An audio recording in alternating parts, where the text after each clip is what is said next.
Dzień dobry Państwu, nazywam się Antoni Roman, jestem pracownikiem naukowym. Chciałbym tutaj Państwu podpowiedzieć pewne istotne kwestie dotyczące prowadzenia kursów różnego rodzaju. Otóż w realizacji celów programowych kursu ważna jest znajomość istoty dydaktyki. Stanowi ona podstawę powodzenia pracy między mistrzem, nazwijmy go wykładowcą, nauczycielem, a uczniem, czyli kursantem, inaczej czeladnikiem. W tym względzie ważny jest autorytet nauczyciela, czyli właśnie poprawna relacja między mistrzem a czeladnikiem.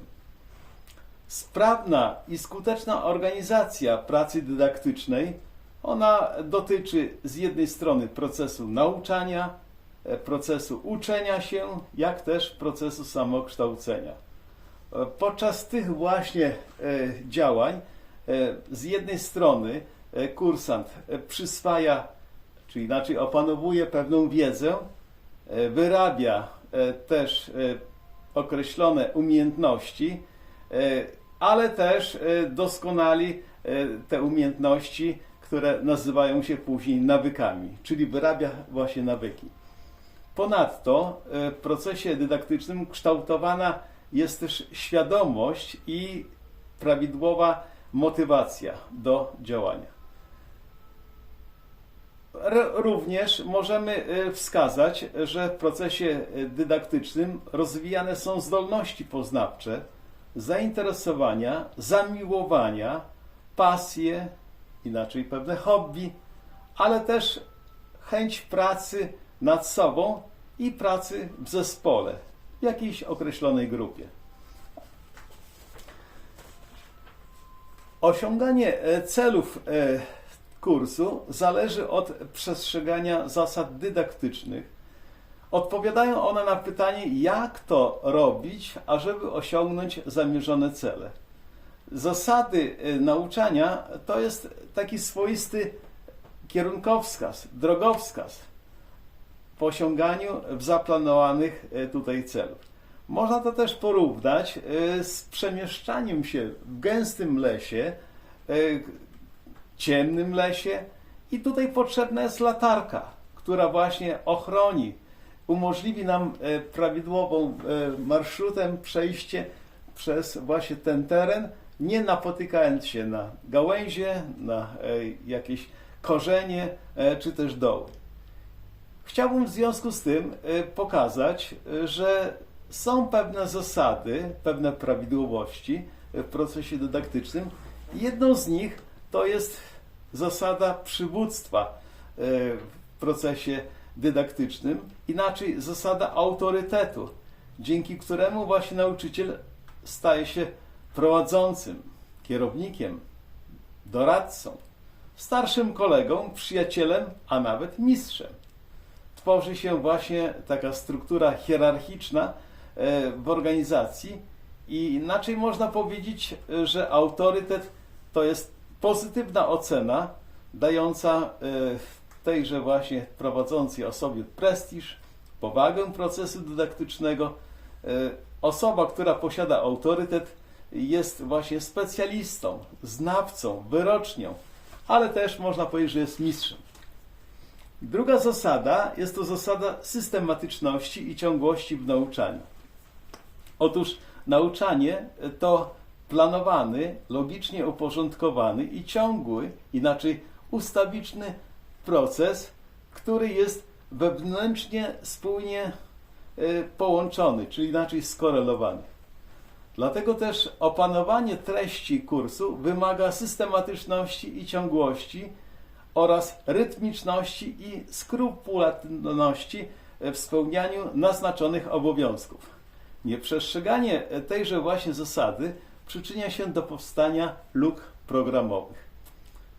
Trzecia zasada jest to zasada wiązania teorii z praktyką. Otóż zdobyta wiedza nie może być oderwana od rzeczywistości, praktycznego działania. Wiemy doskonale, że to, co my zdobywamy, to się dzieje w rzeczywistości. My tę rzeczywistość chcemy kształtować. Dlatego też kształtujemy umiejętności kształtujemy sprawności posługiwania się narzędziami, wyrabiamy określone nawyki dobrej roboty. W praktyce można zweryfikować zdobytą wiedzę. Można też szukać pewnych opracowań, ulepszać modele narzędzi, maszyn, urządzeń. Można też opracować nowe typy pomocy naukowych, zracjonalizować metody produkcji, rozwijać zmysły.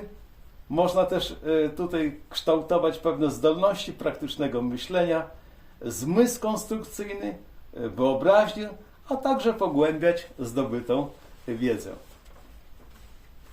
Kolejna zasada to zasada poglądowości, która właśnie pozwoli na to, że my zdobytą wiedzę możemy tutaj kształtować nie tylko w sposób werbalnie, czyli właśnie tutaj słownie, ale też należy tutaj dać pewne wyobrażenia istoty poznawanego przedmiotu.